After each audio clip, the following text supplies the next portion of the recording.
Tetap sih pertama harus punya serep yang setara sih di depan ya. Harus cari satu striker lagi yang mungkin karakternya agak beda gitu ya.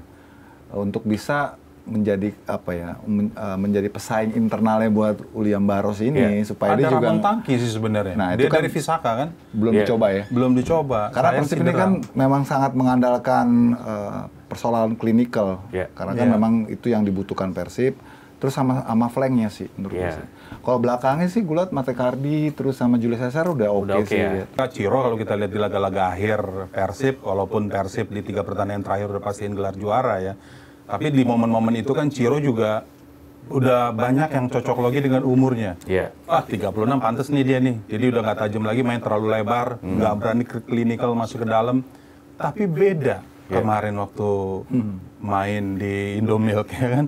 Main betul-betul luar biasa dia. Dan ini gue sih berharap ya bahwa ini mungkin ada faktor non teknis. Karena kita tahu ya Malut itu kan punya kekuatan yang sangat baik. Bahkan ketika banyak pemain-pemain yang datang ke Malut, itu nggak cuma soal gaji, tapi juga ada fasilitas-fasilitas pendukung bagi yang lain, support sistemnya juga yang didapat.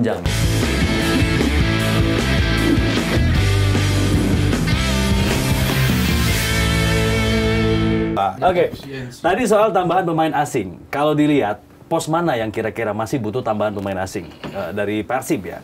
Apakah di depan, karena tadi Mas Yuke bilang William Barros masih kurang klinis untuk finishing.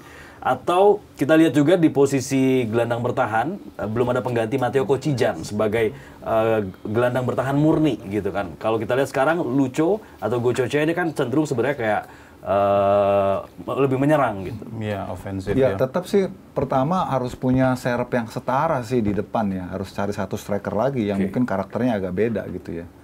Untuk bisa menjadi apa ya, menjadi pesaing internalnya buat William Barros ini supaya ada dia juga Ramon Tangki sih sebenarnya. Nah, dia itu kan dari Visaka kan? Belum dicoba ya. Belum dicoba. Karena Persib ini kan memang sangat mengandalkan persoalan klinikal.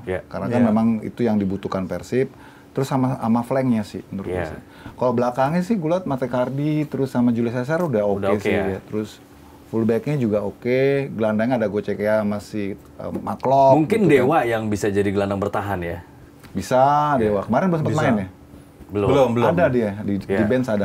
Waktu launching dia udah main. Ramon Tangki waktu Piala Presiden juga main cuma sebentar ya. Iya, tapi waktu tur di Thailand dia 2 gol nyetak gol. Bareng King Etam ya kan. King Etam juga 2 gol gitu ya. Kemarin juga bagus Etam main. Bagus. Setnya konsisten dia ya. Masih konsisten. Febri juga udah mulai ningkat lagi. Benar. Ada momen-momen di mana dia mulai nemuin sentuhannya. Dado udah main ya. Benar. Ya tinggal jaga ininya aja, kondisinya, jaga moodnya lah. Karena semua bintang semua nih sekarang di Persib. Kuncinya di Boyan Hodak. Dia memang mastermind, dia mampu meracik tim ini. Dan kalau melihat juga kan sebenarnya Berginho juga waktu di Borneo kan sebenarnya juga terlalu dalam juga kan, nggak terlalu mainnya lebih. Kemarin taruh di samping malah. Iya, taruh di samping. Jadi malah dari karakternya Berginho tuh bukan tipikal flanker. Tapi hidup juga akhirnya. Ya harus menyesuaikan kan, walaupun natural posisinya emang ada di tengah dia, gelandang bertahan atau jadi apa ya, istilah jangkar lah dengan strength-nya yang bagus ya. Kalau main di samping sih potensinya nggak terlalu maksimal gitu. Sayangnya itu Hamra malah, karena kan udah solid nih, 2 center back, Julio Cesar sama satu lagi, Matekardi. Jadi susah nih. Sama persis juga kayak tahun lalu ada Gustavo Franca sama Nick Kuipers. Susah ditembus jadinya posisinya kan. Tapi memang resiko sih pemain-pemain yang pemain lokal kita yang berada di tim-tim kuat, mereka tahu konsekuensinya. Karena kan poros itu kan semua diisinya pemain asing kan. Benar. Sekarang pemain asing itu melebar ke samping juga sekarang nih, karena kan 11. Benar. Jadi ya mereka tahu resikonya dengan bergabung dengan bergabung bersama tim kuat. Padahal Hamra itu sebenarnya bagus banget sendiri, tapi dia begitu gabung ke Persib ya dia harus tahu bahwa dia hierarkinya bukan lagi utama sekarang. Oke. Tapi lihat mantan Persib nih ya, Ciro dan juga David Da Silva langsung cetak gol di laga perdana. Gimana komentar? Ini memang karena pemain-pemain ini masih dalam peak-nya atau gimana? Kalau ini juga cukup mengejutkan ya, karena lawannya kan Dewa. Dan ini laga pembuka Ciro kalau kita lihat di laga-laga akhir Persib, walaupun Persib di 3 pertandingan terakhir udah pastiin gelar juara ya.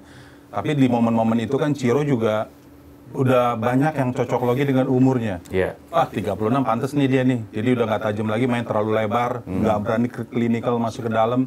Tapi beda kemarin waktu main di Indomilk ya kan.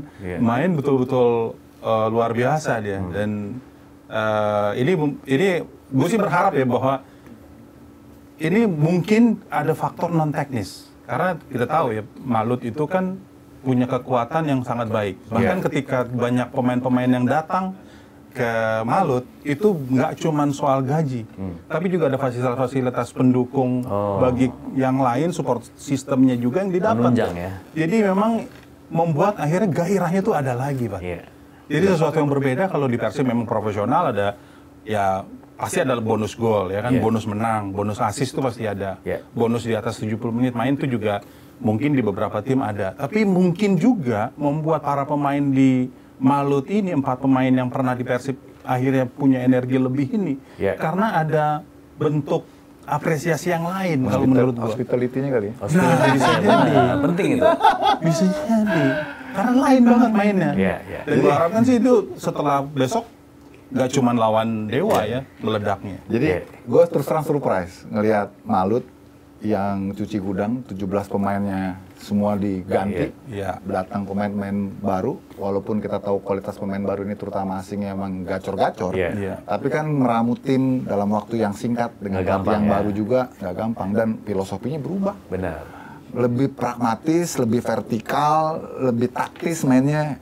Dan pelatihnya kan Hendry Susilo, dia udah declare kan, saya cuma pelatih kampung gitu kan, saya cuma beruntung aja dapat rezeki di sini. Itu karena banyak juga sih bro yang mendiskreditkan dia. Dia kan coba low profile ya. Kalau gue ingin membuka apa ya, wawasan cakrawala bahwa sepak bola itu nggak selalu yang indah itu harus menang. Benar. Dewa tuh mainnya kan luar biasa, dari kaki-kaki, build up play-nya, progresif ya, konstruksinya, kedalaman squad-nya luar biasa. Ini persoalan taktikal. Malut nggak bisa main kayak gitu. Kalau dia meladeni Dewa main dengan cara Dewa, habis Malut.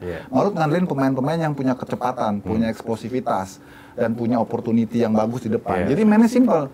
Tunggu di belakang dengan safe defense yang solid, 4-4-2, di depannya itu si Tyrone Del Pino sama Ciro sebetulnya yang nunggu. Terus yang di kirinya Yakob Sayuri. Dia ngintai aja nih kayak macan nih lagi lapar, tunggu-tunggu di balik semak-semak. Efektif banget. Jadi begitu pas ke intercept kan semua pemain Dewa kan udah masuk ke dalam daerah pertahanan atau daerah permainannya Malut kan. Udah tinggal lempar bola cepet-cepet, lari deh. The fresh itu udah nggak ada obatnya tuh kalau udah. Apalagi Yance sama Yakob dimainin satu poros. Wah ini persoalan emosional ini, saling cover. Apotek tutup ya? Apotek tutup. Nggak ada obat. Makanya gol-golnya itu ya khas banget, khas Yakob banget. Yakob keren itu yang nggak bisa dijawab sama Jan Older Kering. Dan saya kira itu Wahyu Pras aja sampai harus ngorbanin nikatnya kan. Ada mantan Malutnya juga sih kan. Ada Wahyu Pras sama satu lagi siapa itu? Yang ya nggak bisa juga. Yang akhirnya blunder ya? Dia blunder 2 kali tuh, keserimpet 2 kali kan. Yang kan yang nyikat Yakob ya kan, akhirnya justru penalti ya kan. Oke, tapi ini menarik ya. Nampaknya memang Coach Hendry Susilo mencoba menjawab ini ketika dia dipandang sebelah mata, tapi dia coba membuktikan nih. Kita tunggu seperti apa sepak terjangnya sepanjang musim 2025-2026. Coach Hendry Susilo bersama dengan Malut United.